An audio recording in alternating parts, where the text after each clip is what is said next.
कृष्ण कृष्ण कृष्ण हरे हरे, हरे राम राम राम हरे हरे।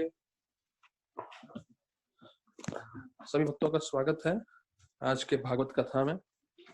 तो उम्मीद करते हैं कि तो कल का जगन्नाथ रथ यात्रा का महामहोत्सव अच्छा गया होगा, सभी भक्तगण ने अच्छे से प्रार्थना किया होगा। तो जब भी हमें मौका मिलता है ऐसा समय जो है प्रार्थना करने का, तो हमें पूरा फायदा उठाना चाहिए। भले हम रथ यात्रा में शारीरिक रूप से ना हो, पर प्रार्थना करने के लिए तो हमें कोई रोक नहीं सकता। तो हमें जितना हो सकता है हमेशा मन लगा के प्रार्थना करना चाहिए। और जब हम प्रार्थना करते हैं तो वास्तविक रूप में हम भगवान के संग में जो है उनका हमें कृपा प्राप्त होता है और उनका संग का अनुभव हमें भी होने लगता है। तो लॉकडाउन में आप भी हैं, मैं भी हूँ, पर मैंने क्या किया था, अपना आईपैड में सुबह से उड़ीसा टीवी लगा के रखा था ऑनलाइन, जो रथ यात्रा का पूरा दिखा रहे थे। और कल बहुत जल्दी जो है जगन्नाथ बलदेव सुभद्रा जी जो है 4:30 बजे तक तीनों जन जो है पहुंच भी गए गुंडीचा मंदिर। और तीनों के तीनों विग्रह तकरीबन 10-10:30 बजे तक जगन्नाथ के रथ पे भी पहुंच गए थे। नहीं तो कभी कभी 12 बज जाते हैं, रथ पे चढ़ते भी नहीं है भगवान। इसका एक कहानी मुझे याद आ रहा है कि एक बार एक कलेक्टर था, ये ट्रू स्टोरी है, असली कहानी है। कलेक्टर था ये जगन्नाथपुरी में। तो उसने बोला कि ये पांडा लोग जो हैं वो हमेशा परेशान करते हैं, अलग अलग तरह से जो है अलग अलग कार्य करते हैं और भगवान का जो है रथ यात्रा को लेट कर देते हैं। तो कई बार मालूम चलता है कि रथ पहुंचता भी नहीं है। कितने बार पिछले सालों में हमें याद है कि रथ बीच में ही रह गया था और फिर अगले दिन एक दिन बाद जो है रथ जाता है।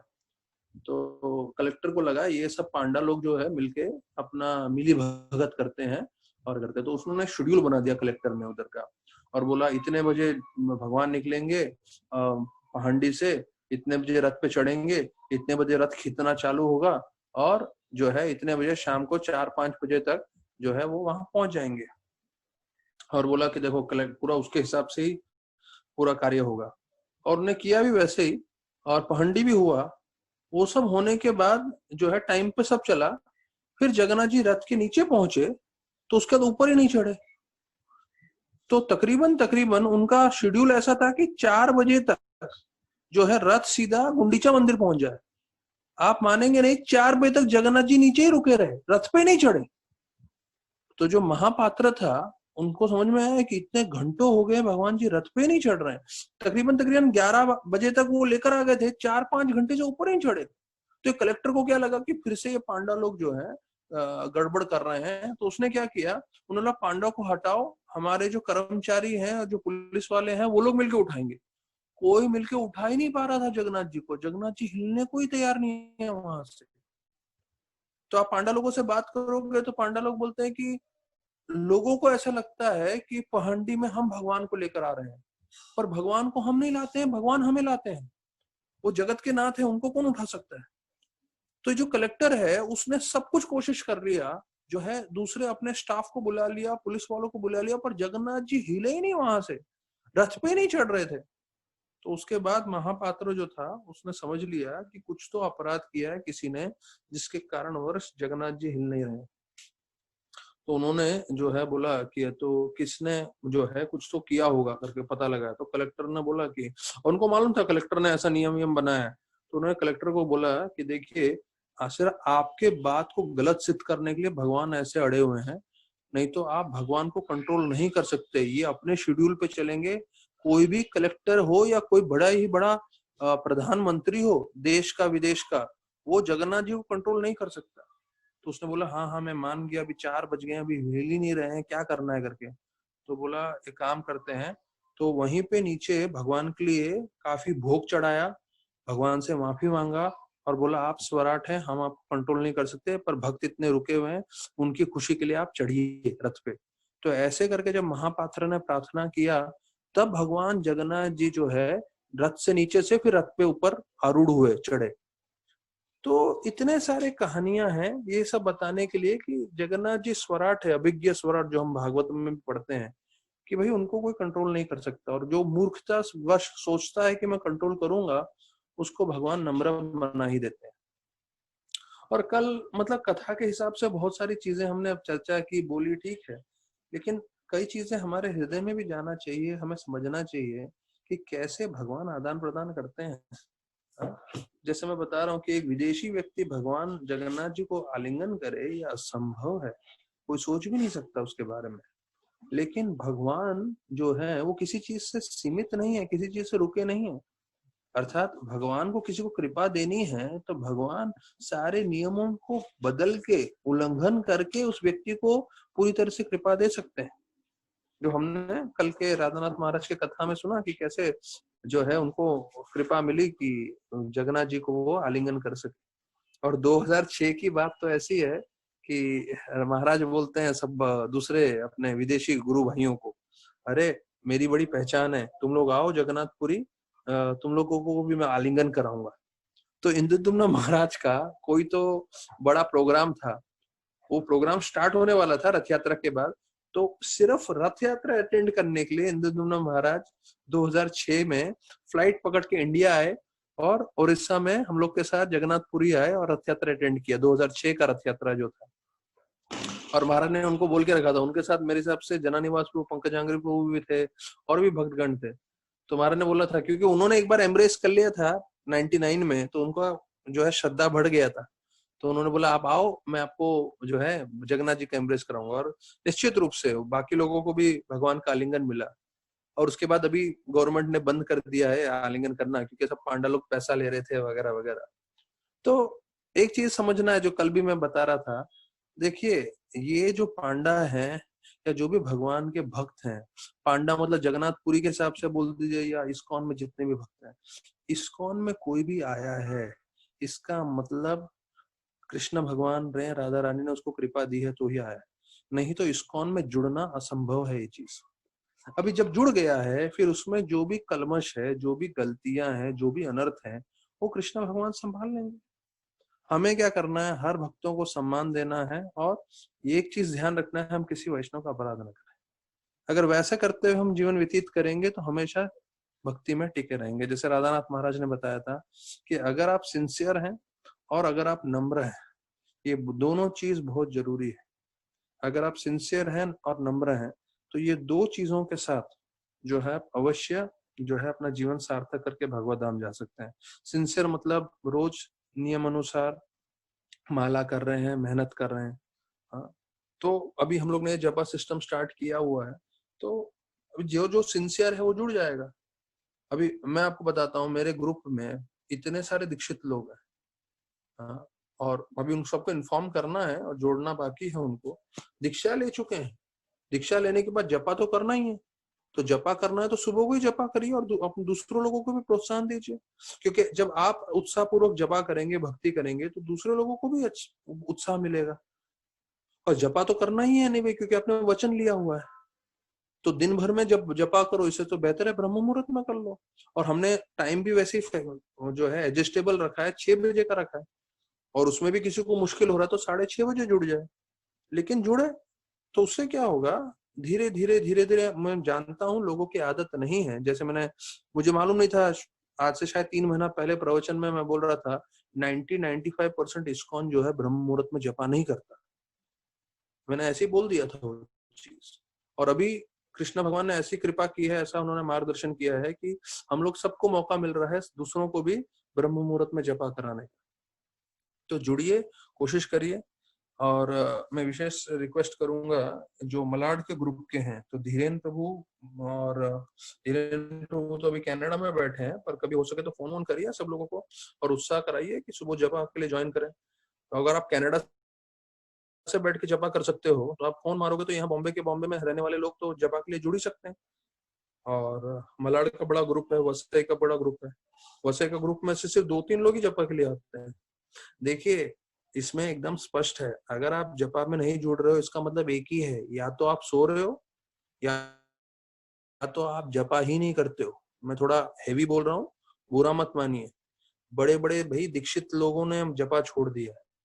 तो अभी लॉकडाउन के अंदर तो वैसी हालत खराब है, उसमें भी अगर ध्यान नहीं देंगे तो सबका जपा का हरिबोल होने वाला है। तो बेहतर है सुबह जोड़ो, जपा करो। और हमारा तो ये प्रार्थना है कि भाई हम ये प्रोग्राम कंटिन्यू ही रखें, क्योंकि देखिए आप लोग का मुझे मालूम नहीं, मेरे को तो जीवन पर्यंत अंत तक 16 माला करना है, 4 नियम पालन करना है और भक्ति करनी है। तो अगर जो 2-4 लोग भी मिल गए मेरे को, उनके साथ मैं तो माला करता रहूंगा और मॉर्निंग प्रोग्राम करता रहूंगा आपके लिए, और उससे ज्यादा मुझे अपने जीवन का भी, आध्यात्मिक जीवन का भी जिम्मेदारी है उसके लिए। तो भागवतम में हमने चैतन्य चरितामृत में सुना है एक उदाहरण नहीं, ये चैतन्य महाप्रभु बताते हैं भक्ति लता बीज जो है, भक्ति लता बीज गुरु देते हैं, और उस भक्ति लता बीज के द्वारा हमारा जीवन का भक्ति पूरा प्रारंभ होता है। ब्रह्मांड भ्रमिते कोनो भाग्यवान जीव, गुरु कृष्णा प्रसादे पाए भक्ति लता बीज। तो अभी ये चीज आप समझिए अच्छे से, बीज को अगर पेड़ के रूप में पूरा उगाना है तो उसके लिए जो है 2 चीजें और लगती है, और कुल मिला के 3। पहला है बीज, दूसरा है आपको मिट्टी लगती है जो उपजाऊ हो। ठीक है, एक हो गया बीज, दूसरा हो गया उपजाऊ मिट्टी, और तीसरा हो गया निरंतर रोज पानी देना।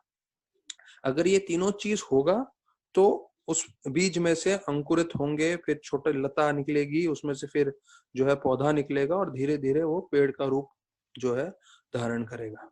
तो बीज, उपजाऊ मिट्टी और पानी। उसी प्रकार से जो हमें भक्ति लता बीज मिला है, तो उसके साथ जो है पानी देना जो है उसे बोलते हैं श्रवण कीर्तन करना। तो जैसे अगर हम सबके घर में तुलसी भी है तो हमें मालूम है हम रोज तुलसी को पानी देते हैं, और हम चाहते हैं तुलसी अच्छा से अच्छा उसका विकास हो। तो उसी प्रकार से हमारी भक्ति को भी बढ़ने के लिए बहुत जरूरी है कि हम रोज पानी दें। कौन सा पानी?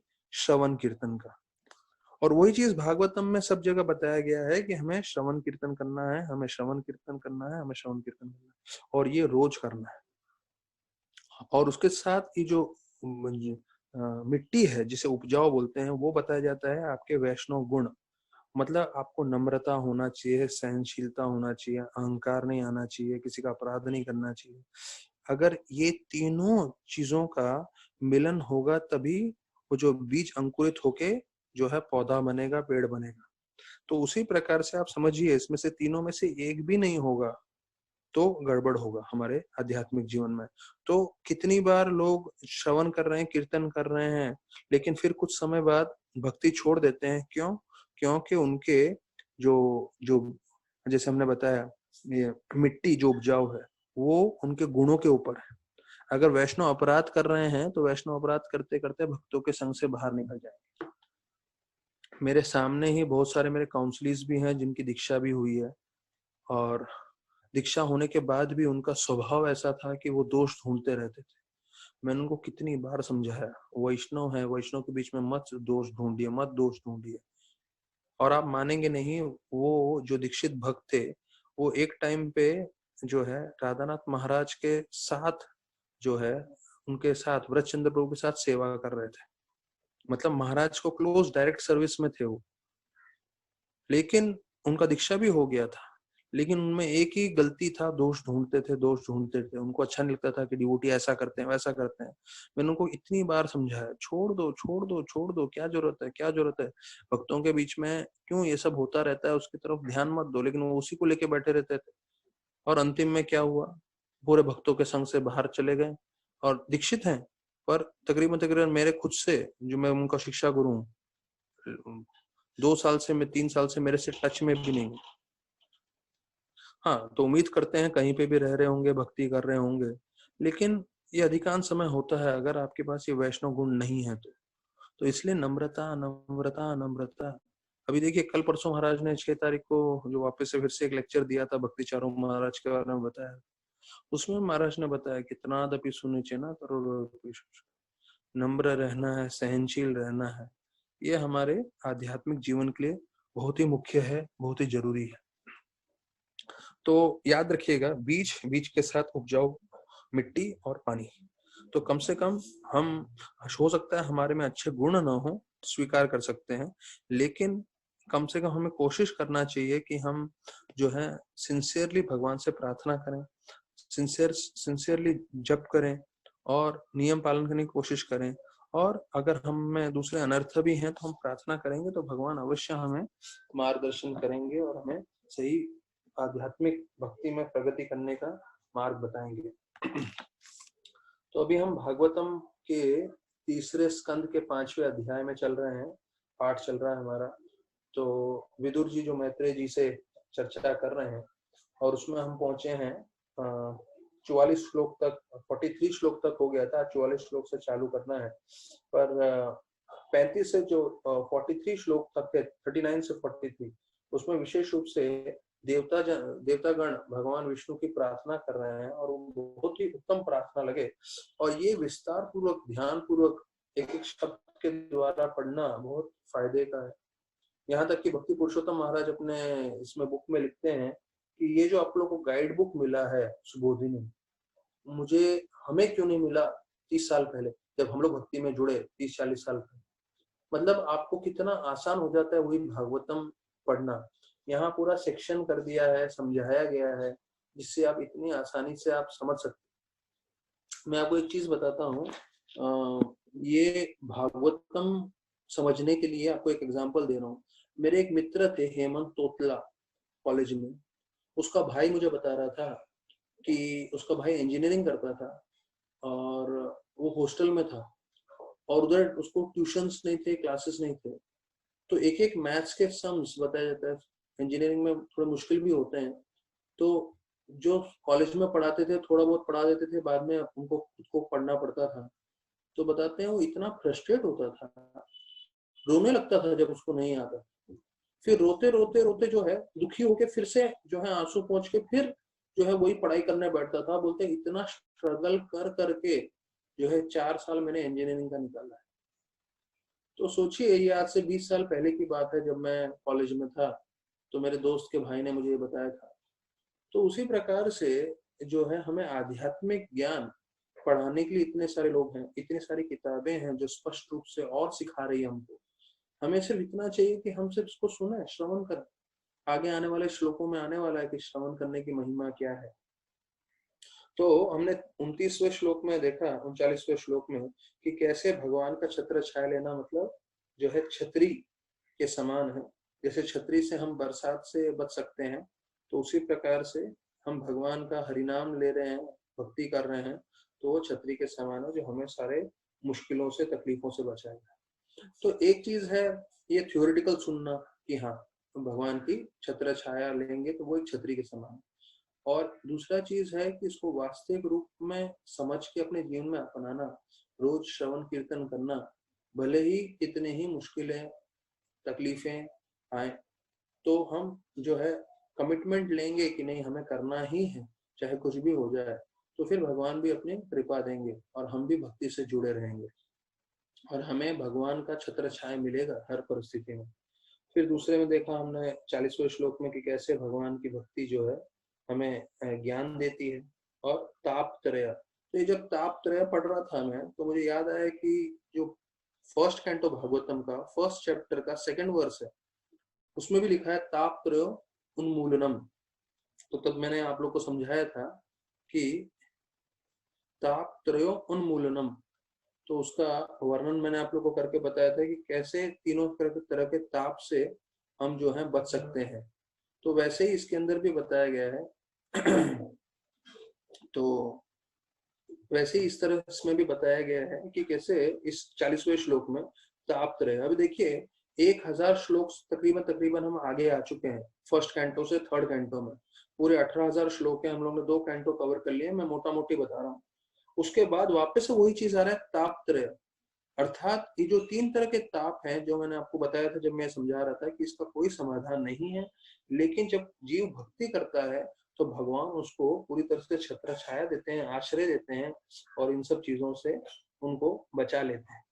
और फिर जो है अगले श्लोक में हमने देखा कैसे भगवान के शास्त्र की संपर्क में आने से भक्तगण जो है भगवान के चरणों तक पहुंच सकते हैं, भगवान के चेहरे तक पहुंचते हैं जो कमल जैसे हैं।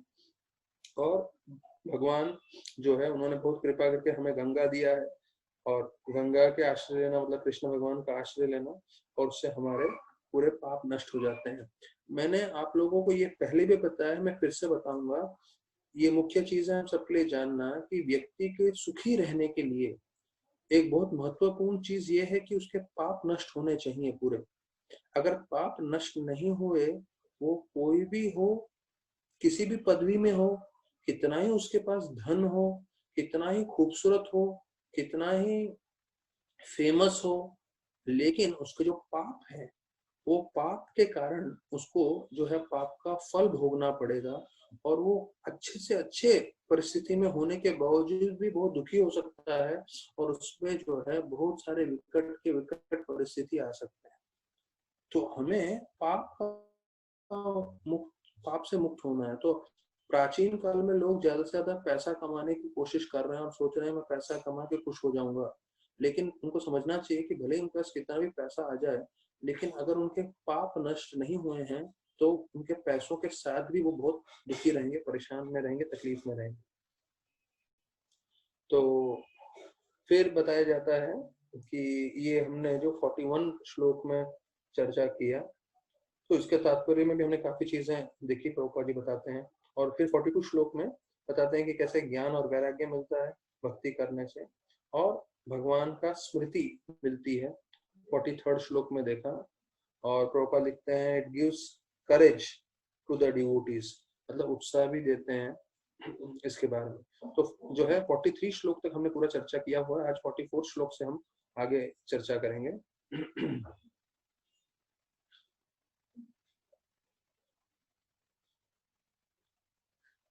जो 44 श्लोक से मैंने जैसे बताया कि जो qualified and unqualified candidates for the shelter of lord's lotus feet, कि कौन जो है, जो भक्त जिनकी योग्यता है और जो भक्त जिनकी योग्यता नहीं है, जो भगवान के आश्रय में आते हैं, तो उसका वर्णन है। तो 44 श्लोक में आता है कि जिनकी योग्यता नहीं है उनके बारे में वर्णन करते हैं कि वो हमेशा, जो भौतिकवादी व्यक्ति है, वो दो चीज के में हमेशा उनका मन लगा रहता है, मैं और मेरा, और वो हमेशा अपने शारीरिक संबंध के चीजों के प्रति हमेशा रहते हैं। तो ऐसे लोग जो हैं भगवान को कभी आश्रय नहीं ले पाएंगे। तो मैं और मेरा, अभी हम देखते हैं कि दो ही तरह के लोग होते हैं, एक होते हैं भक्त, दूसरे होते हैं भोगी। हाँ, दो ही तरह के लोग हैं इस पूरी दुनिया में, भक्त और भोगी। भोगी मतलब जो इंद्र भोग करना चाहता है, भक्त जो भगवान की सेवा करना चाहता है। तो ये जो भोगी व्यक्ति है उसका वर्णन किया गया है कि ये हमेशा मैं और मेरा, उसके बारे में ही चर्चा करता रहता है, और उसको भगवान के संपर्क में कोई रुचि नहीं रहती, भगवान की भक्ति भी नहीं करना चाहता है, और ऐसे ही कार्य करते करते वो शरीर त्यागता है और फिर पुनर्जन्म लेता है। तो प्रभुपाद जी ये 44 श्लोक के तात्पर्य में शुरुआत करते हैं ये बता के कि पूरे वैदिक शास्त्रों का एक ही उद्देश्य है कि हम अपने इस शरीर से मुक्त हों और भगवत धाम चले जाएं। क्योंकि इस शरीर में जब तक रहेंगे, तो प्रभुपाद लिखते हैं, you will be continue in a condemned life of miseries.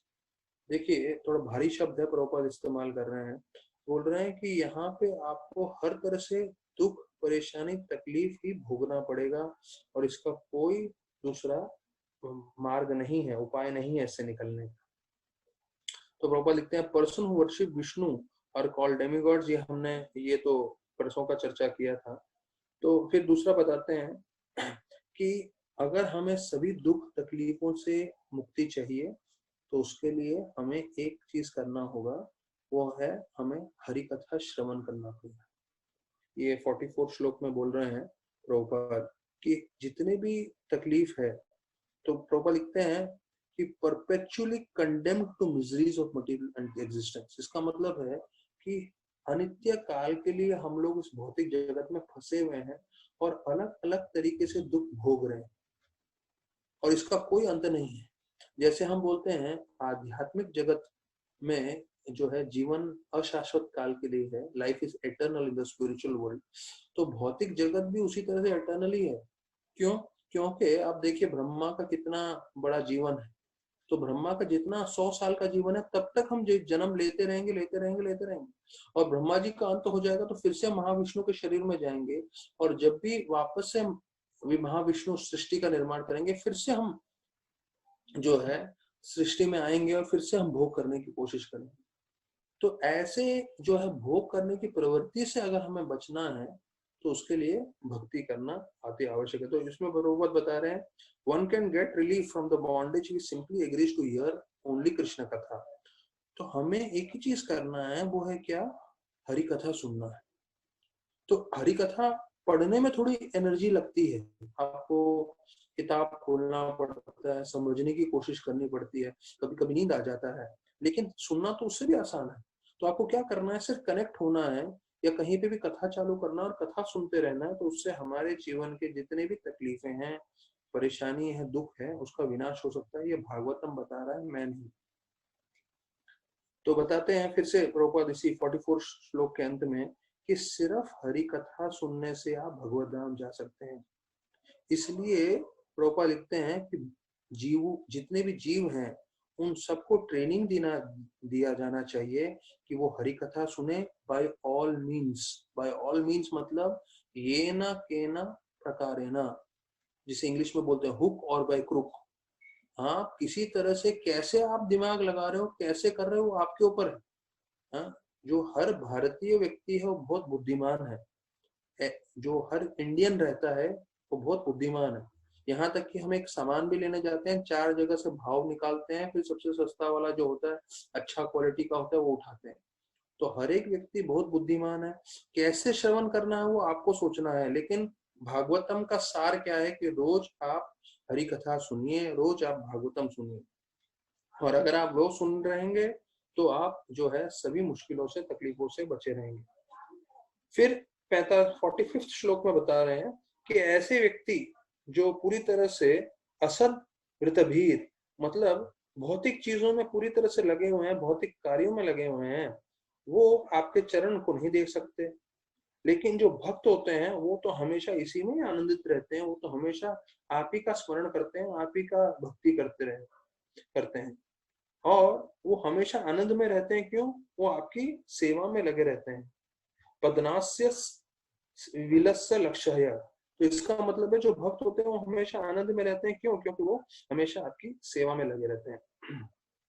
तो प्रभुपाद जी बताते हैं कि कैसे, एक उदाहरण देते हैं कि आसमान में बहुत सारे तारे हैं, लेकिन आसमान अलग है, तारे अलग है।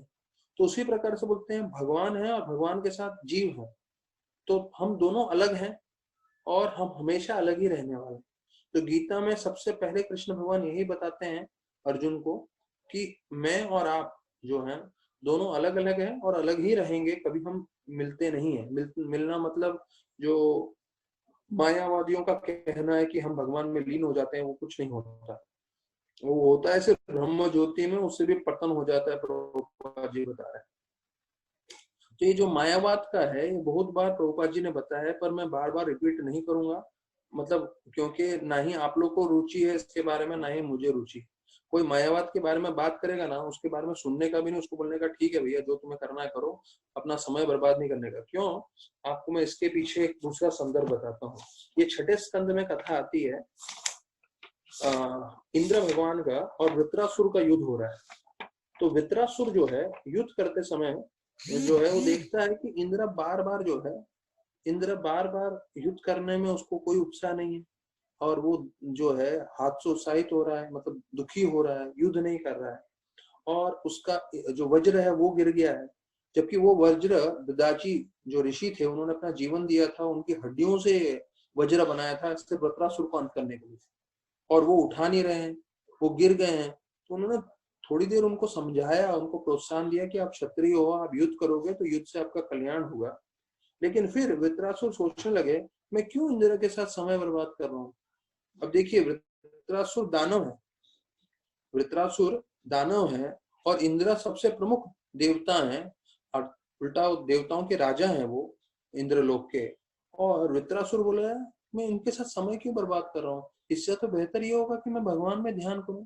तो जितना हो सकता है उन्होंने युद्ध किया, फिर बाद में वो अंतर्धान हो गए।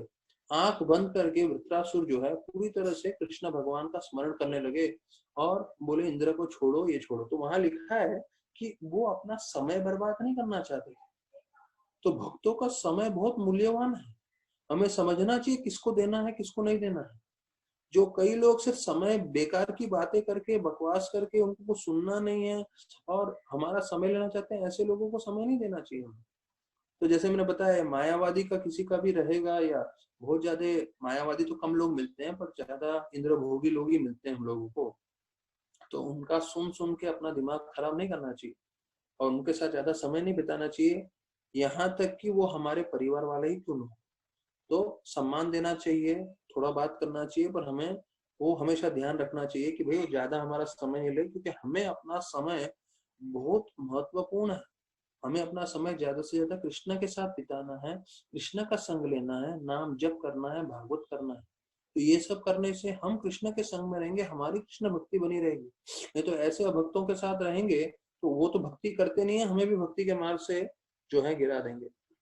तो छठे स्कंद 6th कैंटो 11th चैप्टर 24 से 27 3 श्लोक आते हैं जहाँ वृत्रासुर प्रार्थना करते हैं। उनकी प्रार्थना भी बहुत उत्तम है। तो वो एक प्रार्थना करते हैं कि मैं एक पंछी के समान हूँ और एक आप माता के समान हो। और पंछी कैसे, जो पंछी का छोटा बच्चा होता है कैसे निर्भर रहता है, वैसे मैं आपके ऊपर पूरी तरह से निर्भर हूँ। देखिए वृत्रासुर की प्रार्थना देखिए, है दानव पर वास्तविक रूप में पिछले जन्म में चित्रकेतु थे। तो चित्रकेतु महान भक्त थे, इसलिए उनको पूरा प्रार्थना याद थी। वो बोल रहे हैं कि कैसे एक छोटा जो पंछी होता है, आप लोग ने देखा भी होगा, जो पंछी के जो बच्चे होते हैं वो घोंसले में रहते हैं और जब माँ लाके कुछ देती है तभी वो खाते हैं। तो पहला उदाहरण दे रहे हैं वृत्रासुर कि मैं उस छोटे पंछी के समान हूँ और भगवान को बोल रहे हैं आप माँ के समान हो, मैं पूरी तरह से निर्भर हूँ आपके ऊपर। तो आप जैसे मेरे को भोजन दोगे, आप जैसे मेरे को कृपा दोगे, मैं उस पर ही पूरा आश्रित हूँ। दूसरा उदाहरण देते हैं कि मैं एक बछड़ा हूँ और आप गैया हो। तो उन्होंने ये दूसरा उदाहरण इसलिए दिया क्योंकि पहले उदाहरण में जो चिड़िया का बच्चा है वो हमेशा घोंसले में ही रहता है, कभी बाहर नहीं निकलता, वो माता की तरफ बिल्कुल नहीं जाता। तो ऐसा नहीं होना चाहिए, हमें ज्यादा से ज्यादा भगवान की तरफ जाना चाहिए। इसलिए वो दूसरे उदाहरण में बोल रहे हैं कि मैं बछड़े के समान हूँ। और बछड़ा क्या होता है, वो कम से कम भागता है माँ के पास दूध पीने के लिए। तो इसलिए बोलते हैं मैं बछड़े के समान हूँ और आप जो है गैया के समान हो और मैं हमेशा भाग रहा हूँ, आप मुझे आश्रय दें। तो उनको लगा कि ठीक है, कम से कम जो चिड़िया का बच्चा है उससे तो मैं ये गाय का बछड़ा, गाय का जो बछड़ा है वो थोड़ा ज्यादा कार्य करता है, भागता है माँ की तरफ, पर उससे भी ज्यादा वो बोलते हैं मुझे भगवान की तरफ आतुरता दिखानी चाहिए। तो तीसरा उदाहरण देते हैं और बोलते हैं जैसे एक स्त्री और एक बीवी अपने पति की सेवा करती है, तो प्रेम तो रहता ही है दोनों के बीच में, लेकिन फिर भी जैसे एक पत्नी अपने पति की सेवा करती है, तो उसी प्रकार से मैं भी आपकी सेवा करना चाहता हूँ पूरे प्रेम भाव से, पूरी तरह से आप पे निर्भर होके। तो ये पूरा जो है इन श्लोकों का, जैसे मैंने एक श्लोक लिया है और आपको सिर्फ उदाहरण करते हुए बताया कि कैसे महान भक्तों का सोच होता है, कैसे महान भक्त अपना ये करते हैं। तो कई लोगों के मन में आ रहा है कि अरे भक्ति कर रहे हैं, इतना समय से भक्ति कर रहे हैं, भक्ति का फल मिलने वाला है कि नहीं, हम पाके भगवत धाम जाएंगे कि नहीं। और आप देखिए जो भी भारत में रहता है और विशेष रूप से मुंबई में रहता है, यहाँ से पास ही में 2 घंटे में आप देहू पहुंच सकते हो। देहू में तुकाराम महाराज को लेने के लिए उनके शरीर के साथ, ऐसा नहीं कि उनका शरीर समाप्त हुआ फिर जो है वैकुंठ विमान आया, वैकुंठ विमान आया तुकाराम महाराज को उसी शरीर के साथ ले जाने के लिए भगवत धाम। और आज आप देहू में जाओगे, वहां पे मंदिर भी है, वहां पे सब जगह भी है जहाँ पे वैकुंठ विमान आया था और लेके गए थे। और ये कुछ ज्यादा समय की बात नहीं है, तकरीबन तकरीबन वही 500 साल पहले की बात है ये चीज। तो आज भी भारत में ऐसे प्रामाणिक भक्त हैं जिनके लिए वैकुंठ विमान आया था, और ऐसे उन्होंने दोहे भी बोले थे कि मैं जा रहा हूँ, मैं सबको प्रणाम करता हूँ। और उनके लिए जो है गाथा मंदिर भी बनाया है, कभी हुआ तो हम लोग यात्रा में भी जा सकते हैं गाथा मंदिर में। पूरे वो मार्बल का मंदिर बनाया है और उसके पूरे मार्बल पे जो अभंग लिखे थे तुकाराम महाराज ने, उसका पूरा वर्णन है। हाँ, तो ऐसे महान महान भक्त हैं और बताया जाता है कि तुकाराम महाराज को चैतन्य महाप्रभु ने दीक्षा भी दिया था, जिसके कारण तुकाराम महाराज ने पूरा हरिनाम जो है पूरे महाराष्ट्र में फैलाया और इतने अच्छे अभंग लिखे भगवान की स्तुति में। तो हमें पूरी तरह से श्रद्धा होना चाहिए कि जो हम पाथ फॉलो कर रहे हैं, जो हम भक्ति कर रहे हैं, वो पूरी तरह से प्रामाणिक है। तो फिर यहाँ पे प्रभुपाद आगे जो है तात्पर्य में बता रहे हैं कि जो दो तरह के लोग होते हैं, एक होते हैं अपराधी और एक होते हैं जो अपराध नहीं करते। जिन्होंने अपराध किया होता है भगवान की तरफ या भगवान के भक्तों की तरफ, तो उनको जो है भक्ति में जुड़ नहीं पाते हैं। लेकिन कई ऐसे जीव होते हैं जो अपराधी नहीं होते, पापी होंगे पर उन्होंने अपराध नहीं किया है वैष्णव के प्रति या भगवान के प्रति, तो ऐसे जीव जो है भक्तों के संग में उनका पूरा परिवर्तन हो सकता है। और उदाहरण दे रहे हैं कि कैसे नारद मुनि ने एक शिकारी को बदल दिया था। तो हमें सबको मालूम है, मृगारी करके शिकारी था, वो जानवरों को आधा मारता था। तो इसलिए नारद मुनि उनको जाके शिक्षण देते हैं और पूरी तरह से उनको परिवर्तित करते हैं और वो महान भक्त बनते हैं। और फिर उदाहरण देते हैं नल कुबेर और मणिग्रीव का, कि कैसे उनका जीवन भी परिवर्तित हुआ था नारद मुनि के संग से। तो कहीं पे उन्होंने शिक्षण दिया है, कहीं पे उन्होंने श्राप दिया है। तो ये जो है, जो गुरु होता है वो उनके ऊपर होता है। गुरु सोचते हैं कैसे मैं इनका उत्तम तरीके से उद्धार कर सकूं। नल कुबेर मणिग्रीव उस स्थिति में थे ही नहीं जहां उसको शिक्षण दे सके। क्यों? क्योंकि वो पूरे मदमस्त थे अपने ऐश्वर्य में, अपने धन में, और जो है वो अप्सराओं के साथ भोग में लगे हुए थे और शराब के नशे में थे। तो बोले ऐसे व्यक्ति को मैं जो है शिक्षण दूंगा भी तो शिक्षण का जो है पूरा फायदा नहीं उठा पाएगा, सुनेगा भी नहीं। तो इसलिए उनको श्राप दिया। अब ये 46 श्लोक जो है बहुत जरूरी है, हम सब साथ में चर्चा करते हैं। पाने न ते देव कथा सुधाया प्रवृद्ध भक्त्या विसधासाये वैराग्य सारम प्रतिलाभ्य बोधम यथा जसे अन्येर अकुंठ दिस्यम अन्यूर अकुंठ दिस्यम, ये लास्ट लाइन में आ रहा है, अन्यू अकुंठ दिस्यम। तो इसका मतलब है जब हम भगवान का श्रवण करते हैं, भगवान की हरि कथा सुनते हैं, कथा सुधाया, तो हमें क्या मिलता है? अगर हम भगवान की कथा सुन रहे हैं और भक्ति कर रहे हैं, भगवान की सेवा कर रहे हैं, तो हमें ज्ञान वैराग्य मिलेगा और अंतिम में हम वैकुंठ प्रवेश करेंगे, जो आध्यात्मिक जगत में।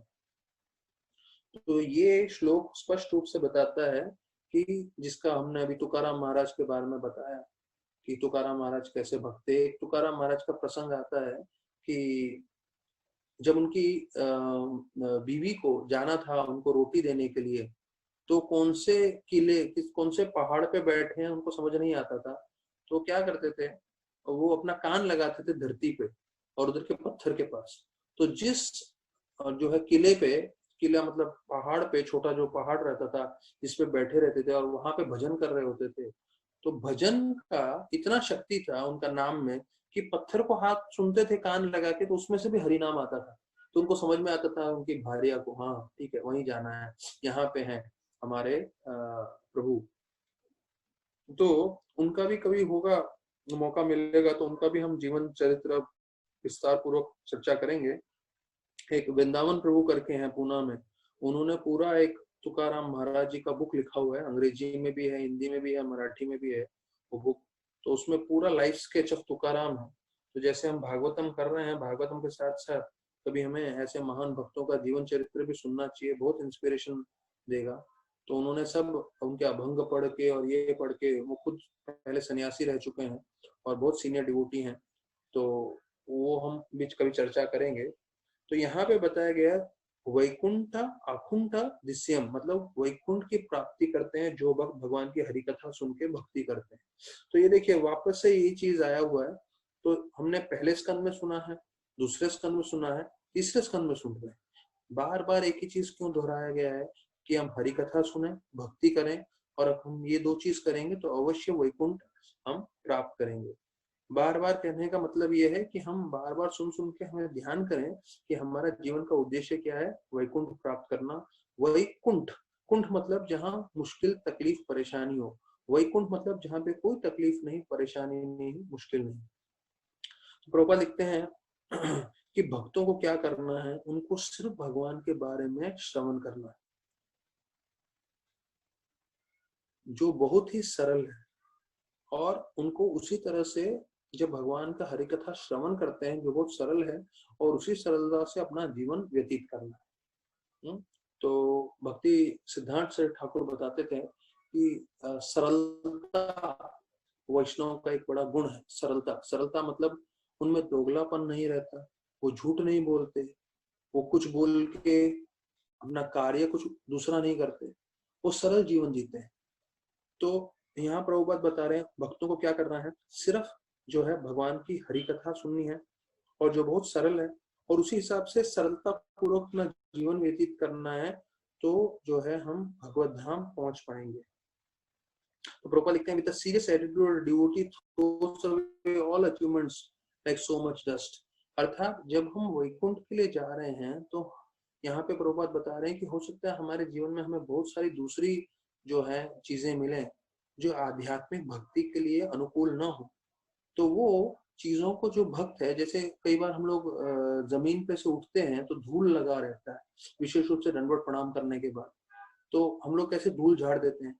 तो बोलते हैं कोई भी चीज जो हमारे भक्ति के लिए अनुकूल नहीं है, उसको धूल समझ के हमें झाड़ देना चाहिए, उससे बिल्कुल भी आसक्ति नहीं रखनी चाहिए। फिर 47 श्लोक में बताया जाता है कि भक्त जो है वो ज्ञानियों से सबसे सर्वोत्तम रहते हैं, और उनको जो है भगवान की भक्ति में जो आनंद प्राप्त होता है तो वो काफी उत्तम है।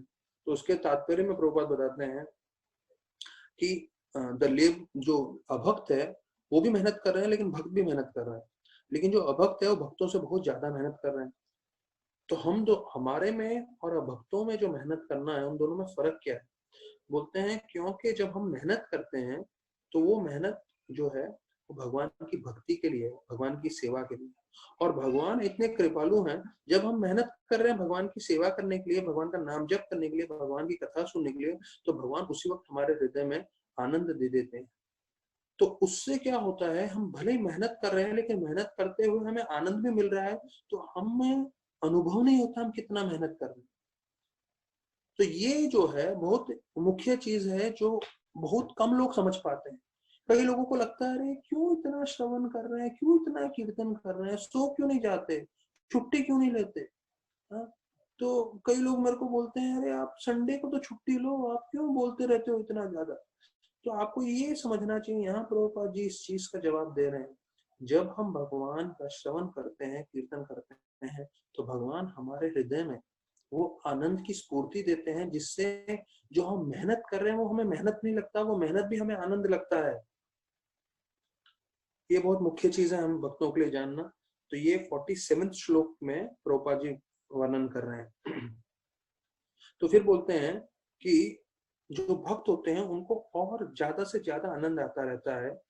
हाँ, तो इसलिए उनका जो है भक्ति और उनका सेवा वो हमेशा बढ़ता रहता है।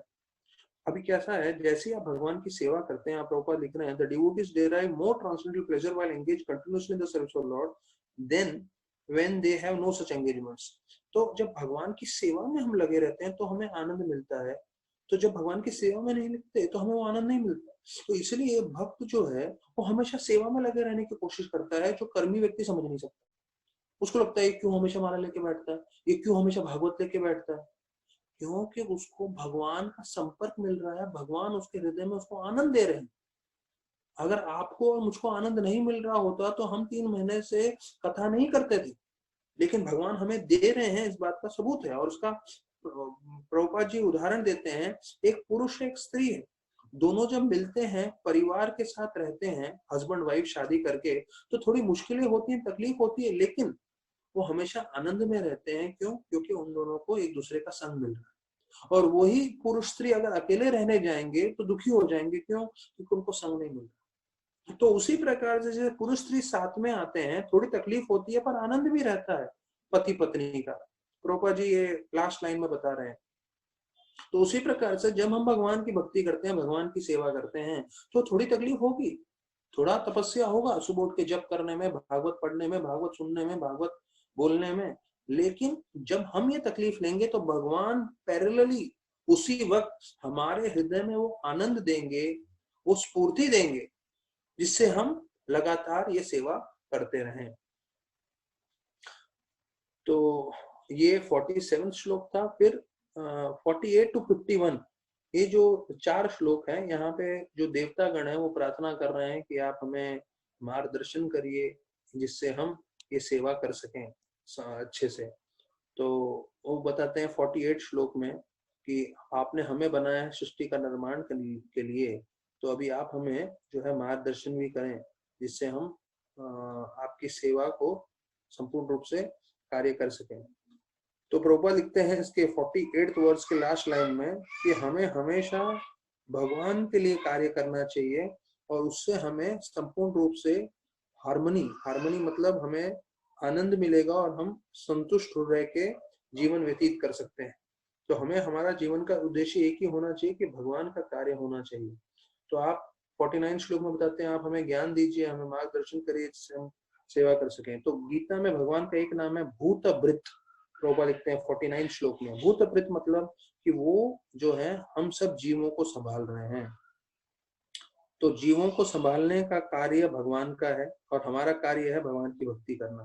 तो प्रभुपाद जी बताते हैं कि जितना भी अनाज की कमी है या जितना भी बोलते ना भोजन की कमी है पूरे विश्व भर में, तो वो बताया जाता है कि देवतागण और भक्त इसको स्वीकार नहीं करते कि भोजन की कहीं कमी है। भोजन की कभी कमी नहीं होगी क्योंकि भगवान का कार्य है हम सबको संभालना। तो उन्होंने सृष्टि बनाई है तो सृष्टि ऐसे नहीं बनाई है उन्होंने, जब हमें सब बनाया है तो हमारे साथ हमारे लिए भोजन भी बनाया है। और जैसे प्रभुपाद ने दूसरे जो है श्लोकों में बताया है 95% जीव जो है वो दूसरे स्पीशीज में है, सिर्फ 5% मनुष्य। तो 95% लोगों को खाने की कमी नहीं होती, जानवरों को, पंछियों को वगैरह वगैरह जितने भी हैं, कीड़ा मकोड़ों को। सिर्फ मनुष्य को कमी क्यों? क्योंकि मनुष्य जो है प्रभुपाद ईशोपनिषद में बताता है लोभी के जैसे कार्य करता है। लोभी के जैसे कैसे कार्य करता है? प्रभुपाद उदाहरण देते हैं, आप एक पूरे चावल का गोनी जो है रास्ते में डाल दो, चिड़िया आएगा जितना उसको खाना है खा के चला जाएगा। एक कुत्ता आएगा जिसको उतना खाना है वो खा के चला जाएगा। आदमी आएगा क्या करेगा? पूरा का पूरा बोरी उठा के अपने कंधे पे रख के घर में लेके जाके रख देगा। तो इसके कारण कमी होती है। तो प्रभुपाद यहाँ बताते हैं कि भगवान जो है कितने ही जीवों को संभाल सकते हैं और उनको खाने पीने का कभी मुश्किल नहीं होगा। लेकिन जब मानव जो है वो जानवरों के जैसे व्यवहार करेगा, भक्ति नहीं करेगा, तो फिर खाने की कमी अवश्य आएगी, गरीबी आएगी। और वो अगर जानवरों के जैसे जिएगा तो फिर उसको जानवरों के जैसे सफर भी करना पड़ेगा और उसको कमियां भी आएगी। अर्थात इसका सार ये है स्पष्ट रूप से कि अगर हम भगवान की भक्ति करते हुए, भगवान की सेवा करते हुए जो भी कार्य करेंगे तो उसमें हमारा अच्छे से कल्याण होगा, हमें किसी चीज की कमी नहीं आएगी। लेकिन जब जीव जानवरों के जैसे व्यवहार करेगा और दूसरों को हड़पने की कोशिश करेगा, दूसरों को परेशान करेगा, तकलीफ देगा, तो कमी अवश्य आएगी। तो बोलते हैं हमें भगवान का कृतज्ञ रहना चाहिए, हमें समझना चाहिए कि हमारे भगवान की कृपा मिल रही है जिससे हमें सब कुछ प्राप्त हो रहा है। तो इसलिए भगवान को सबसे पहले भोग चढ़ाना चाहिए, उसके बाद हमें प्रसाद पाना चाहिए। 3रे अध्याय 13वें श्लोक गीता का बताते हैं कि अगर हम भगवान को भोग चढ़ा के नहीं खाते तो हम सिर्फ पाप अन्न खा रहे हैं। और इसके कारण जब हम पाप का अन्न खा रहे हैं तो हम कभी खुश नहीं रहेंगे और हमारे जीवन में हमेशा कमियां भी रहेगी। फिर प्रभुपाद बताते हैं कि जो भक्ति नहीं करता है वो हो सकता है ऐश्वर्य के रूप में जिए, लेकिन वो सिर्फ कुछ ही समय के लिए, और वो ऐश्वर्यपूर्ण जीवन में इसलिए जी रहा है क्योंकि उसके पहले के पुण्य कर्म है। ये 49 श्लोक का लास्ट पैराग्राफ के 8 लाइन में है ये पॉइंट। तो हम लोग को कई बार लगता है कि भाई ये व्यक्ति जो है बिल्कुल भक्ति नहीं कर रहा, पर फिर भी अपना जीवन में उसके पास इतना ऐश्वर्य है, इतना धन है, इतना सब गाड़ी है, बंगला है वगैरह। तो इसलिए है क्योंकि उसके पिछले जन्म में उसने पुण्य किए थे। पर प्रभुपाद बताते हैं हमें ध्यान रखना है कि अगर आप भगवान की भक्ति नहीं करते हो तो निश्चित रूप से जो है आपका ये सब समय के साथ नष्ट हो जाएगा, क्योंकि प्रकृति का नियम बहुत शक्तिशाली है और कोई उससे बच नहीं सकता। उसका एक ही तरीका है बचने का, वो है भगवान की भक्ति करना। तो हमें मन में कोई गलत धारणा नहीं रखनी चाहिए कि अगर कोई व्यक्ति बहुत भोग कर रहा है, आनंद कर रहा है, तो इसलिए कर रहा है, उसके पहले के पुण्य कर्म है, भले वो नास्तिक ही क्यों ना हो। और काल का प्रभाव से, प्रभुपाद जी यहाँ लिख रहे हैं कि यहाँ पे उनका इंग्लिश वर्ड्स तो काफी हैवी है। प्रभुपाद लिखते हैं, one can not escape the vigilance of powerful material nature. हाँ, मैं कई चीजों का हिंदी अनुवाद नहीं कर सकता हूँ प्रभुपाद के शब्दों का, पर बोलते हैं ये जो प्रकृति है उसकी बहुत शक्ति है, उससे कोई बच नहीं सकता। और जो भगवान की भक्ति नहीं करता, भविष्य में उसको सब चीजों की कमी पड़ेगी ही पड़ेगी, भले वो कितना ही आज के तारीख में धनी हो।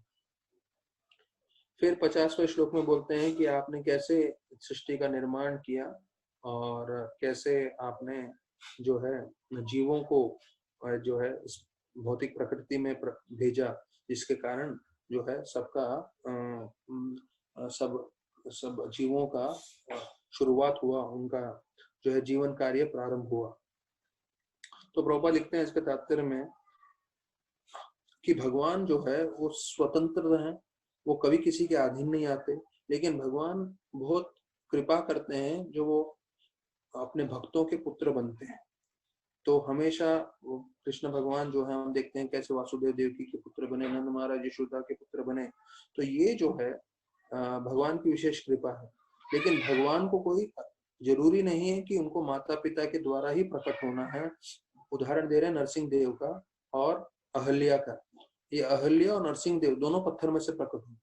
नरसिंह देव तो हमें मालूम है 7वां स्कंद का लीला कैसे जो है खंबे में से भगवान बाहर आए, और अहल्या का वर्णन हमें मालूम है कैसे राम जी ने चरण रखे, उसमें से पत्थर बाहर आए, उसमें से पत्थर में से अहल्या बाहर आई। तो भगवान जो है कहीं से भी प्रकट कर सकते हैं अपने आप को भी, अपने भक्तों को भी। ये भगवान की सर्वशक्ति है। राधा गोविंद महाराज बता रहे थे कि जैसे अहल्या को जो है गौतम ऋषि के यहाँ पे जैसे भगवान ने चरण रखे तो उसमें से स्त्री आ गई। तो राधा गोविंद महाराज बता रहे थे कि जितने दूसरे साधु लोग थे तो वो भी अपने पसंद पसंद के पत्थर लेकर आ रहे थे। कोई गोरा पत्थर ला रहा था तो कोई मोटा पत्थर ला रहा था। क्यों? उनको लगा कि अगर मैं गोरा पत्थर लाऊंगा तो भगवान राम जी उसके ऊपर पैर रख देंगे, तो इसमें से मेरे को गोरी बीवी मिल जाएगी। तो ऐसे ही हास्य प्रसंग है, राधा गोविंद महाराज बता रहे थे। तो फिर बताते हैं कि ये तो आप हमें मार्गदर्शन करिए। ये 51 श्लोक है, जिससे हम आगे आपका कार्य कर सकें सृष्टि का निर्माण करने के लिए। तो देखिए, जब ये देवतागण जो बहुत शक्तिशाली हैं, देवलोक में रह रहे हैं, जिनको प्रभुपाद बताते हैं भविष्य भी मालूम है और सब कुछ मालूम है, जब वो प्रार्थना कर रहे हैं तो इस चीज का जो है गीता में भी इसी चीज बात की पुष्टि की गई है कि भगवान जो है पूरी तरह से मार्गदर्शन करने में समर्थ है। तो गीता के 15वें अध्याय के 15वां श्लोक का वर्णन आता है, मत स्मृति ज्ञानम अपोहनम च। तो मत स्मृति ज्ञानम अपोहनम च का मतलब है कि भगवान हमें ज्ञान देते हैं, भगवान हमें बुद्धि देते हैं, भगवान हमें मार्गदर्शन करते हैं कि हम किस तरह से भक्ति कर सके। तो प्रभुपाद लिखते हैं कि जो बुद्धिमान व्यक्ति है वो भगवान का मदद लेता है और भगवान का मदद लेके वो कार्य करता है, और भगवान भी अपने सिंसियर भक्तों को जो है अलग अलग सेवाओं में मदद करते हैं। मतलब एक सेवा नहीं, प्रभुपाद लिखते हैं मल्टीफेरियस सर्विसेज, अर्थात बहुत सारे आप सेवा करेंगे तो बहुत सारे सेवा में भगवान आपको पूरी तरह से मदद करेंगे अगर हम सिंसियर हैं तो। तो ये प्रभुपाद यहाँ फिर आगे बताते हैं, वो लोग जितने भी देवता हैं वो लोग भगवान की कृपा मांग रहे हैं। क्यों? जिससे वो भगवान की स्पष्ट रूप से सेवा कर सके। Favour of the lord for the intelligence and the power to carry on the task. तो दो चीज की वो प्रार्थना कर रहे हैं कि आप हमें शक्ति दीजिए और बुद्धि दीजिए, जिससे हम अच्छे से सेवा कर सकें। तो हमें भी प्रार्थना करनी चाहिए कि हम भी जो है हमें भी शक्ति और बुद्धि दीजिए, जिससे हम ज्यादा से ज्यादा सेवा कर सकें। तो बोलते हैं ये देवता जैसे प्रार्थना कर रहे हैं, हमें भी उतना ही मौका मिला है। कैसे? गुरु के द्वारा। जो गुरु मार्गदर्शन करता है उसी हिसाब से अगर हम भक्ति करेंगे तो जैसे हमने सुना है वैकुंठ दिश्यम, तो हम भी वैकुंठ को प्राप्त करेंगे। तो जो देवतागण प्रार्थना कर रहे हैं कि आप हमें बुद्धि दीजिए, शक्ति दीजिए सेवा करने का, तो हमें भी गुरु ने आदेश दिया हुआ है। जो गुरु आदेश देता है वो हमें स्वीकार करना चाहिए। तो प्रभुपाद लिखते हैं उसके अंतिम में कि spiritual master is the manifested representative the Lord. जो गुरु है वो भगवान का ही अंश है। तो भगवान का एक ही कार्य है जीव को भगवत धाम ले जाना, और गुरु का भी एक ही कार्य है जीव को भगवान से संबंध बनाना और उसको भगवान के रास्ते में लगाए रखना। तो इसलिए हम ये सब भागवत कथा कर रहे हैं, ये सब हम जप कर रहे हैं, जिससे हम जो है पूरी तरह से भक्ति मार्ग में लगे रहें। ये जैसे राधानाथ महाराज बताते हैं, स्ट्रगल है, मुश्किल है, लेकिन प्लेजरेबल स्ट्रगल है। मतलब इस स्ट्रगल में आप आनंद भोगेंगे, आपको अच्छा लगेगा। तो गीता के दूसरे अध्याय के 41 श्लोक में श्लोक बताते हुए अंत करते हैं ये अध्याय 51 वर्ष। व्यासात्म बुद्धि रेखे कुरुनंदना भवशाखा ही अनंतस्यो बुद्धियो व्यवसायिना। तो एके कुरुनंदना, जिसका बुद्धि पूरी तरह से भक्ति में लगा है, वो एके कुरुनंदना। एके कुरुनंदना मतलब उसका मन एक ही तरफ रहता है, क्या कि वो भगवान की पूरी तरह से सेवा करे। और प्रभुपाद इसके तात्पर्य में लिखते हैं कि he makes the instruction of his guru as his life and soul। ये विश्वनाथ चक्रवर्ती ठाकुर का कमेंट्री है जो प्रभुपाद बताते हैं, गुरु ने जो शिक्षण दिया है उसको वो पूरी तरह से अपना जीवन का सबसे मुख्य लक्ष्य मान लेता है और उसको पालन करता है। तो ऐसे बोलते हुए समाप्त करते हैं जो है 5वां अध्याय। तो अभी मैं 5वां अध्याय के जो हम प्रार्थनाएं पढ़े हैं हमने, जो 39 से 51 वर्ष, तो इसका जस्ट ब्रीफ मैं आपको बता देता हूँ ओवरव्यू क्या था। तो इसमें 3 तरह के प्रार्थना है। पहले कि भगवान के चरणों का आश्रय लेना कितना मुख्य है, वो 39 से 43 में था। फिर उसके अंदर 5 चीज बताए थे कि भगवान के कृपा छतरी के समान है, ज्ञान देते हैं, गंगा के समान है, और हमें ज्ञान और वैराग्य मिलता है, और हमें भगवान का स्मृति मिलती है और करेज मिलता है। 39, 40, 41, 42, 43 ये 5 श्लोकों में बताया। फिर 41, 44 से 47 बताया है कि कितने लोग क्वालिफाइड हैं और कितने लोग क्वालिफाइड नहीं है, मतलब कितने लोगों की योग्यता है, कितने लोगों की योग्यता नहीं है। तो जो 44 और 45 है जिनकी योग्यता नहीं है भगवान के पास जाने की, उसका वर्णन है। 45, 46, 47 में किनकी योग्यता है उसका वर्णन किया है कि कैसे 45 श्लोक में बताते हैं कि वो भगवान की लीला सुनते हैं, उसका आनंद लेते हैं, और कृष्ण कथा अमृत जैसा लगता है। 46 में जो वैकुंठ, जिससे हमने सुना कि हरि कथा सुनने से हम वैकुंठ प्राप्त कर सकते हैं और सेवा करने से, और 47 के जो भक्त हैं वो ज्ञानियों से सर्वोत्तम रहते हैं। और फिर 48 to 51 ये जो है देवता जन प्रार्थना कर रहे हैं कि आप हमें मार्गदर्शन करिए, ज्ञान दीजिए और शक्ति दीजिए। तो उसके बारे में 48, 49, 50, 51 ये 4 श्लोक हैं। तो ये 4 श्लोकों में पूरा 5th कैंटो का जो है 3rd कैंटो का 5th चैप्टर का पूरा सार आ गया देवताओं का प्रार्थना के बारे में। तो अभी इसके साथ जो है अभी 6ठा अध्याय आता है। तो 6ठा अध्याय में जो है 4 भाग हैं।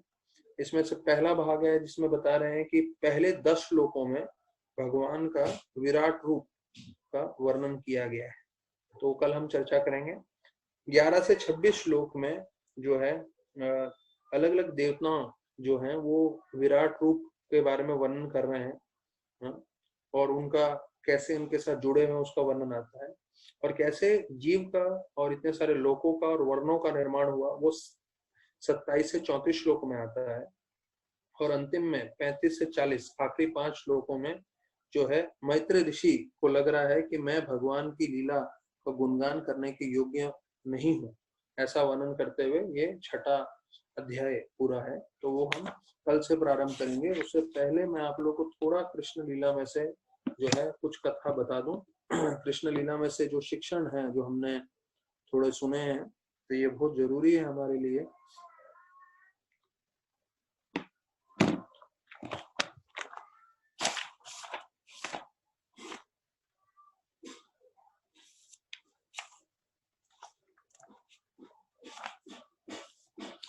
तो आईआईटी जैसा ये कृष्णा बुक में जोड़ आ रहा हूँ, उससे पहले मैं आपको जस्ट थोड़ा बता दूं, लोग आईआईटी कॉलेज जो है पूरे भारत में ही नहीं पूरे एशिया में सबसे टॉप कॉलेज माना जाता है। और अगर आप गूगल करेंगे तो आपको मालूम चलेगा हर साल कितने सारे लोग आत्महत्या करने की कोशिश करते हैं आईआईटी कॉलेज में। अर्थात जो सबसे अव्वल वर्ग का कॉलेज है और सबसे उत्तम ज्ञान देते हैं, पर वहां पे भी लोग जो है असंतुष्ट हैं और जो है वो लोग आत्महत्या कर रहे हैं। तो आप समझ सकते हैं ये चीज की कितने लोग, एक लड़का ने उधर आईआईटी में जो है अपने आप को रस्सी लगा के फांसी करने की कोशिश की, पर रस्सी टूट गया और उसकी जान बच गई। तो हमारे एक भक्त थे, वो उनसे जाके मिले, भाई तूने आत्महत्या क्यों करने की कोशिश की? तो बोलता है मैं सेकंड आया। तो जिंदगी में मैं कभी सेकंड नहीं आया, मैं हमेशा फर्स्ट आया। तो फर्स्ट आने के बाद बोलते हैं मैं स्कूल में फर्स्ट आया, कॉलेज में फर्स्ट आया, और जब मैं यहाँ पे पहुंचा आईआईटी में तो मैं सेकंड कैसे आया? तो मेरे से रहा नहीं गया, इसलिए मैं अपना जीवन अंत करने वाला हूँ। देखिए, और कितने सारे लोग होते हैं जो जो है धक्का मार के पास हो जाते हैं, 35 मार्क आ जाते हैं तो पार्टी करते हैं, बोलते अरे पास हो गया, पास हो गया, पास हो गया, और यहाँ पे एक सेकंड आ गया करके आत्महत्या। तो हर एक चीज हमारे मन पे है। तो अगर हम मन से अच्छे से आध्यात्मिक चीज के बारे में वन सोचें और ध्यान करें, तो फिर भौतिक चीजों से हम जो है विचलित नहीं होंगे। तो यहाँ पे कृष्णा बुक में बताते हैं परफेक्शन स्टेज ऑफ भक्ति और devotion is completely free from material contamination. तो जो भक्ति है, भक्ति इतनी शक्तिशाली चीज है, आप जस्ट उसमें जुड़ भी जाएंगे तो उसमें आपको सारे के सारे आपके अनर्थ पूरी तरह से निकल जाएंगे। तो ये जो श्लोक आ रहा है वो है 5वां स्कंद भागवतम 18 अध्याय और 12वां श्लोक। तो ये श्लोक है, ये इसमें बताता है कि अगर आप सिर्फ भक्ति करें, भक्ति से जुड़ जाएं, तो देखिए आप में सारे अच्छे गुण आ सकते हैं। तो हमें कोई अच्छे गुणों के लिए अलग से मेहनत करने की जरूरत नहीं है। इसका वर्णन आता है, यस्यास्ति भक्तिर्भगवती अकिंचना सर्वे गुणस्तत्र समास्ते सुरा हरे भक्तस्य कुतः महद्गुणा मनोरात्म साति धावतो बहि। अगर हम भगवान की भक्ति कर रहे हैं, यस्यास्ति भक्ति भगवती अकिंचना, अकिंचना शब्द का मतलब है कि जब हम भगवान की भक्ति करें तो हमें ध्यान रखना चाहिए हमारी कोई दूसरी इच्छा नहीं होनी चाहिए।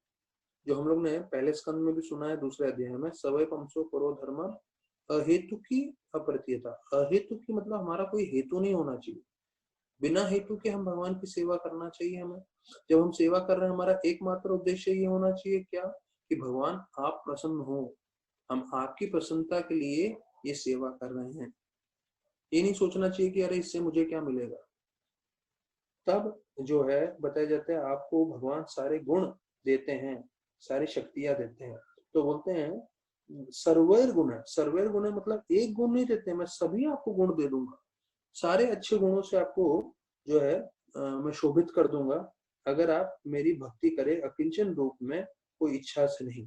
और आप एक सुरा, सुरा मतलब देवता के समान बन जाएंगे, भले आप पृथ्वी पे भी रह रहे हो। क्यों? क्योंकि आपको सारे अच्छे गुण मिल जाएंगे। लेकिन जो दूसरा व्यक्ति है जो भगवान का भक्त नहीं है, भले वो अच्छे गुण दिखा रहा है, हरे अभक्तस्य कुतो मद्गुणः।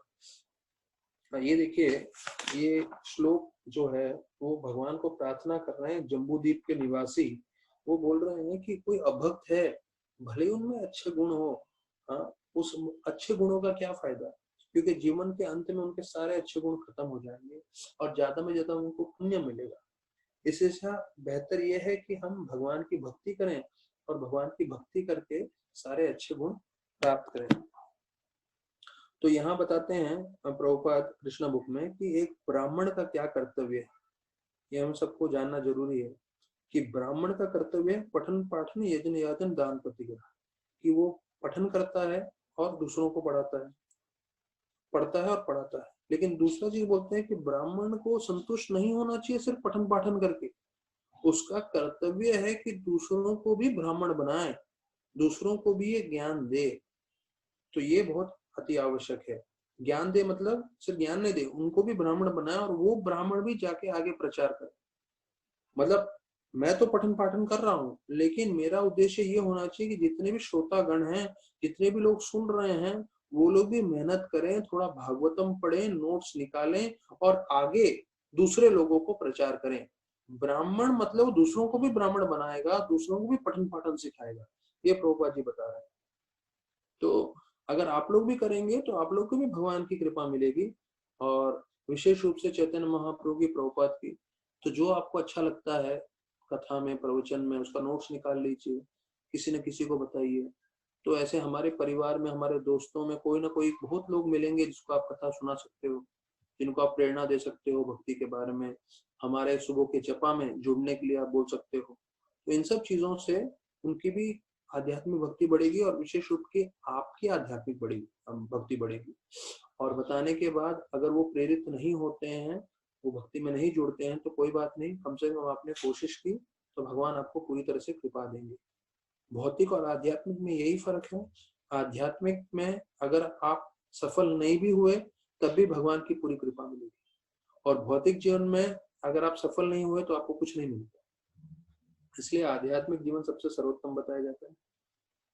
फिर प्रभुपाद बताते हैं, he is most significant and whatever good he does is by the grace of Krishna and the spiritual master। ये भक्त के लिए बोलते हैं कि भक्त हमेशा एक ही चिंतन में रहता है कि वो हमेशा तुच्छ है, और अगर कुछ अच्छा कार्य किया है तो वो भगवान की कृपा से है।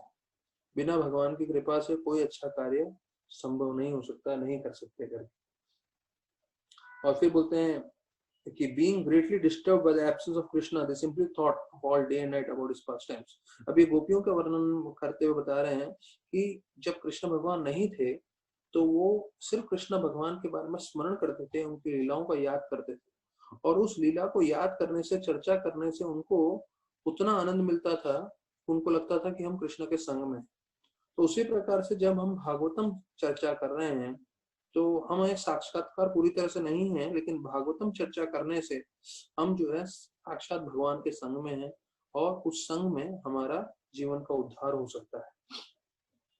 फिर बोलते हैं ऐसे भक्त, ऐसे लोग जो भगवान की भक्ति छोड़ के जो है भौतिक जगत में इंद्र भोग कर रहे हैं, तो वो बोलते हैं पानी का सरोवर छोड़ के रेगिस्तान में जा रहे हैं पानी ढूंढने के लिए।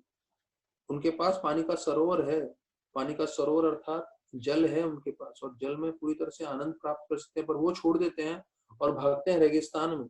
और रेगिस्तान में हमको मालूम है पानी बिल्कुल नहीं मिलता, तो वहां पे सिर्फ दुख और तकलीफ और ताप में ही सफर करते रहेंगे। तो वैसे ही जीव भक्ति छोड़ के जो है इंद्र भोग करने जाता है तो रेगिस्तान में घूम रहा है, उसको कुछ नहीं मिलने वाला है सिवाय तकलीफ के। हाँ, थोड़ा आकर्षण होगा, थोड़ा इंद्र भोग मिलेगा, लेकिन संतुष्टि कभी नहीं मिलेगी। संतुष्टि सिर्फ भागवतम से मिलता है। तो प्रभुपाद लिखते हैं, कृष्ण भगवान सिर्फ एक ही चीज से संतुष्ट होते हैं, वो है प्रेम भाव से भक्ति। जब हम करते हैं तो प्रेम भाव से जब हम भक्ति करेंगे तभी कृष्ण भगवान प्रसन्न होंगे, और कोई दूसरा मार्ग नहीं। ये गोपियों के लिए ये जो कृष्ण भगवान का रास लीला का जो 5 अध्याय आता है, तो उसमें कृष्ण भगवान बता रहे हैं, ये ध्यान से सुनिए, सभी भक्तों के लिए बहुत जरूरी है। कृष्ण भगवान बोल रहे हैं गोपियों को कि आप लोगों ने जो है, आप सब गोपियों को बोल रहे हैं कि आप लोगों ने मेरे लिए समाज, अपनी दोस्ती, अपना प्रेम, अपना परिवार और अपना खुद का आराम सब छोड़ दिया। तो ऐसे भक्तों को बचाना मेरा सबसे महत्वपूर्ण कर्तव्य है। तो प्रभुपाद दिखते हैं कि ये सिर्फ, और फिर कृष्ण भगवान बोलते हैं सिर्फ तुम गोपियां ही नहीं, कोई भी भक्त जो है वो मेरे लिए इतना तकलीफ उठाता है, तो मैं हमेशा ऐसे भक्त को जो है सुरक्षा देता हूँ, उस भक्त की मैं मदद करने के लिए आतुर में रहता हूँ। अनस्य चिंतयन्तो माम ये जना परुपासते तेषां नित्यभियुक्तानां योगक्षेमं मामे। और ये जो है भगवान का, कृष्ण भगवान के लीला में इसमें आता है उपजा के पास टाइम में, ये मैं उनके नोट्स में से पढ़ रहा हूँ। तो प्रभुपाद लिखते हैं, पहले मैं इंग्लिश में बोलता हूँ जिससे आप लोग की श्रद्धा बढ़ जाए। One wants to serve Krishna and the same time wants to satisfy his own lusty desires. Krishna will handle the situation so that the devotee forgets his lusty desires and he becomes fully purified and constantly engaged in the service of the Lord. तो हमें चिंता नहीं करना चाहिए कि हमें बहुत काम भावना भरी हुई है, भूल जाइए उसको। आप क्या करिए, सेवा करना चालू करिए। तो यहाँ लिख रहे हैं कि जो भक्त होते हैं, और भक्त के मन में एक और चीज आ रहा है क्या, कि मैं कृष्ण की सेवा कर रहा हूँ पर मेरे काम भावना भी है। तो प्रभुपाद लिखते हैं कृष्ण भगवान ऐसे संभालेंगे कि वो काम भावना पूरी तरह से भूल जाएगा और पूरी तरह से कृष्ण भगवान की सेवा में लग जाएगा। तो अगर आप में काम भावना है और उससे विचलित है तो आप चिंता मत करिए, वो कृष्णा का डिपार्टमेंट है, वो संभालेंगे। आपका एक ही डिपार्टमेंट है, सेवा करते रहने का। और सेवा करते रहिए, और कृष्ण भगवान कब उनको हटाना है, काम भावना कैसे हटाना है, उन पे छोड़ दीजिए और आप एक ही कार्य में लगे रहिए, वो है सेवा करना। ठीक है, तो इसके साथ आज हम समाप्त करेंगे प्रवचन, और कल हम ठीक सुबह 6 बजे जपा के मिलते हैं और 4 बजे फिर हरि कथा के लिए। बहुत बहुत धन्यवाद सभी भक्तों का जिन्होंने अपना मूल्यवान समय दिया। I am really grateful and thankful to all of you all. Hari बोल।